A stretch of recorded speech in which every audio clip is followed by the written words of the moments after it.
Hello and welcome to NTD China News. I'm Shelley Zhang. Let's take a look at the top stories for Tuesday, December 27th, 2011.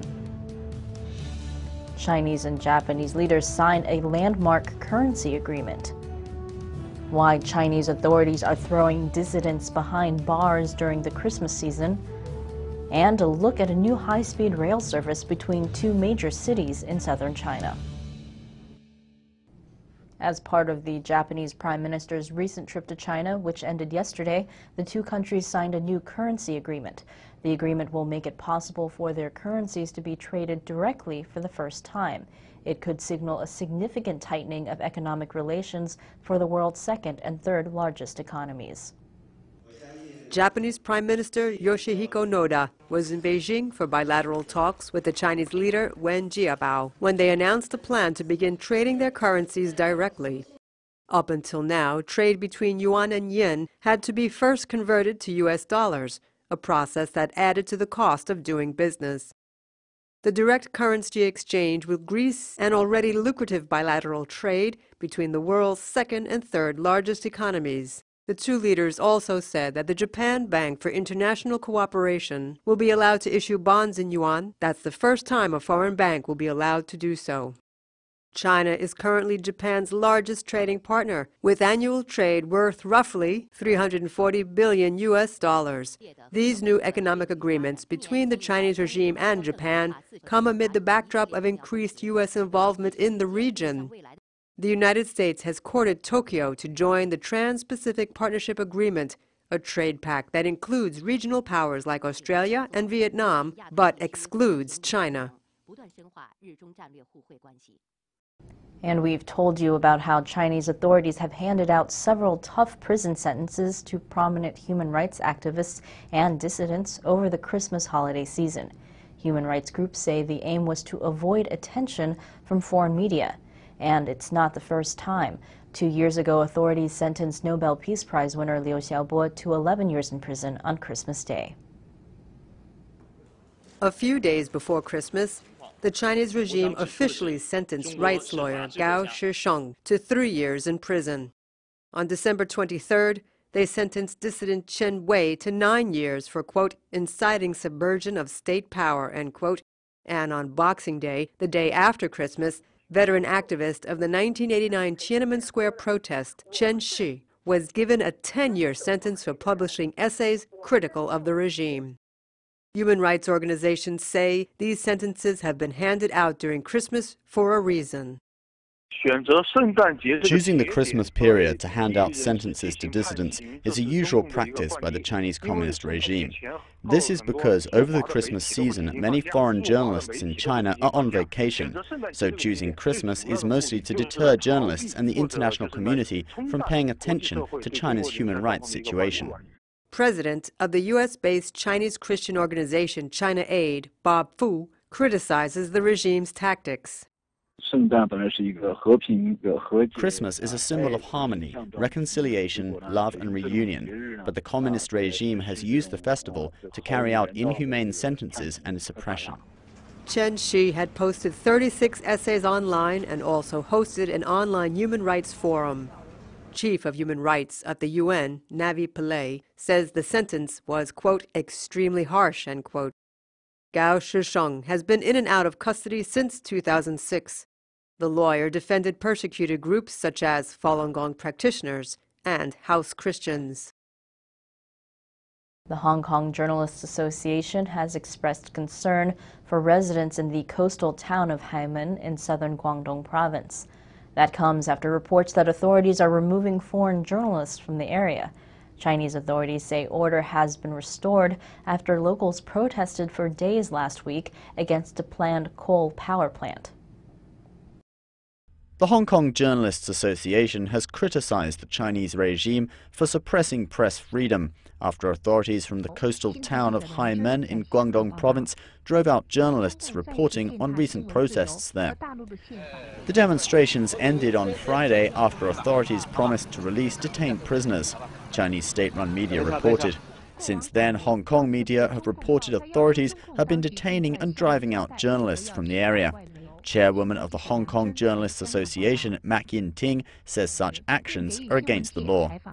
Authorities are suppressing press freedom and the freedom of speech, and this violates the Constitution. How can the regime talk about the rule of law, human rights, or freedom? Mak says she's also worried that authorities will continue the crackdown while claiming the protest has been resolved. Why are authorities driving out reporters just as it seems the Haimen protest may come to a reasonable resolution? We fear that this may be a precursor to suppression behind closed doors. Regardless of the motive, though, we condemn what authorities have done. Haimen residents protested for 4 days last week against the planned construction of a coal power plant. They say an existing one caused a rise in cancer patients and has heavily polluted the sea, hurting the fishing industry. Authorities dispersed the crowd with tear gas and detained 5 people for alleged vandalism. On Sunday, hundreds of villagers gathered at the local government building again, demanding authorities release all of those who were detained during the protest. On Monday, Chinese authorities launched a new high-speed rail service connecting the 2 cities of Shenzhen and Guangzhou.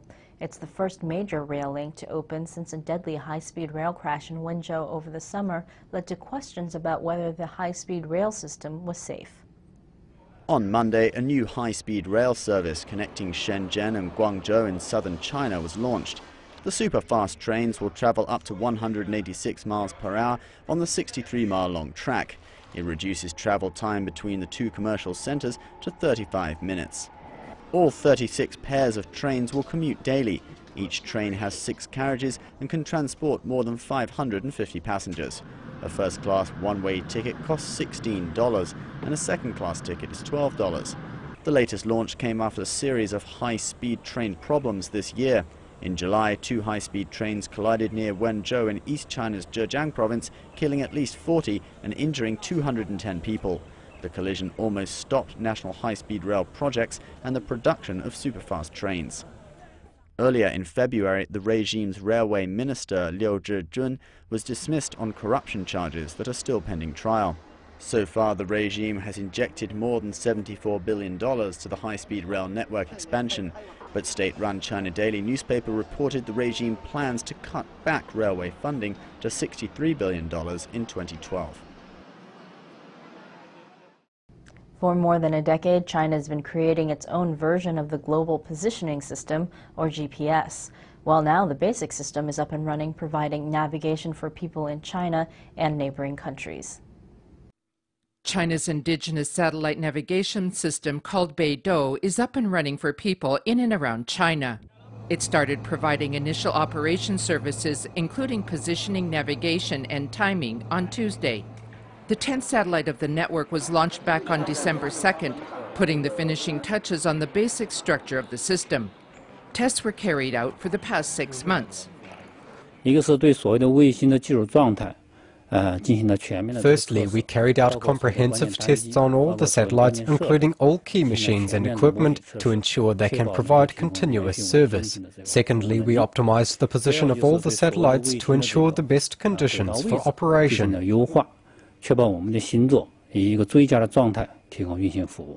6 more satellites will be launched in 2012 to further expand the service area of the Beidou system to most parts of the Asia-Pacific region. Preliminary tests show that the basic positioning and navigation system of Beidou has reached the set standards, and we have officially moved from the test system to the working system. This step marks the transition from construction to application. The global satellite positioning and navigation system will be completed in 2020, with 30 satellites orbiting the Earth. Started in 2000, the Beidou satellite navigation system is designed to make China independent of the Global Positioning System, GPS. Chinese leaders visiting Vietnam last Wednesday were presented with an unusual display at the official festivities put on by Vietnam's ruling Communist Party, a copy of the Chinese Communist flag with an extra star. Rather than the one big star surrounded by 4 small ones, the new and improved version included 5 small stars. According to the Chinese Foreign Ministry, the gaffe was due to a, quote, technical error. The Chinese and Vietnamese regimes remain partners on a number of issues, despite increasing tensions in recent years over territory in the South China Sea. And coming up next, we introduce you to one of Hong Kong's up-and-coming street performers, how long these creations took to make, and an unlikely guest at one person's home.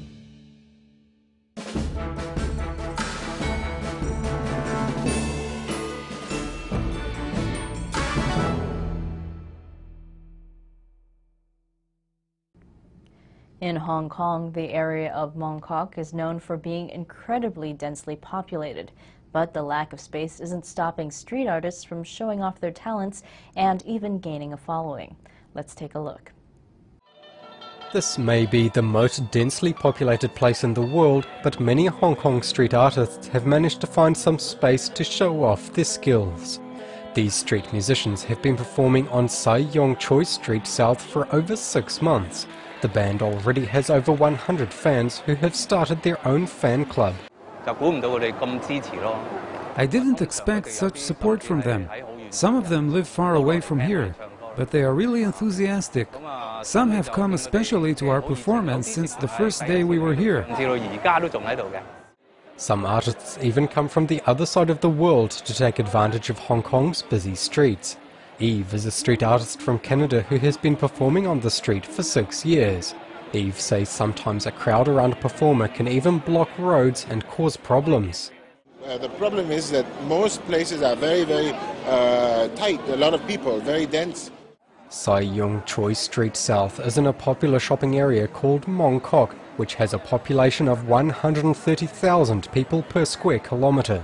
It's the most densely populated area in the world and has no law against street performing.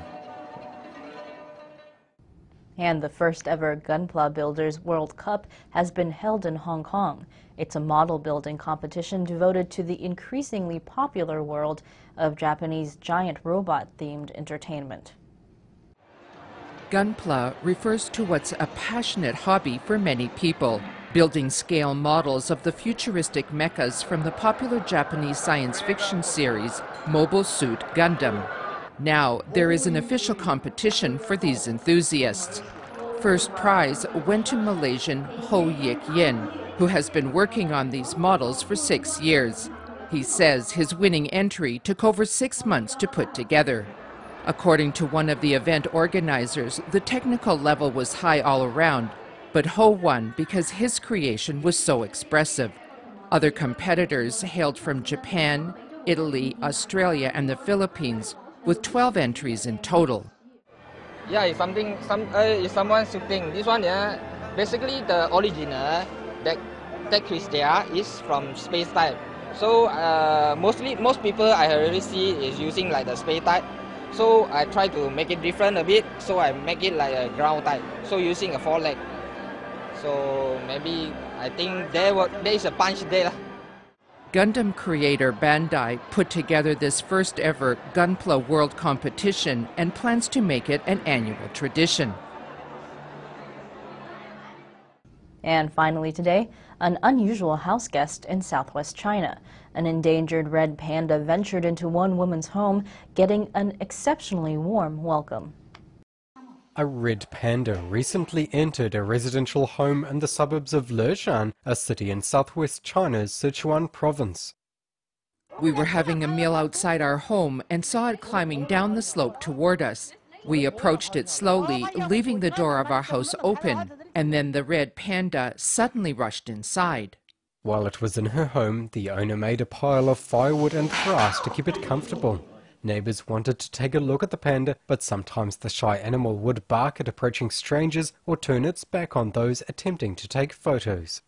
The red panda is native to the eastern Himalayas and southwest China. It mainly feeds on bamboo and sometimes eats birds, insects and other small mammals. The red panda is an endangered species with an estimated population of less than 10,000. The International Union for Conservation of Nature has classified the red panda as vulnerable, meaning it has become endangered due to habitat destruction. The trespassing panda has since been released back into the wild by local authorities. And that's all for NTD China News. Thanks for watching, and we'll see you again soon.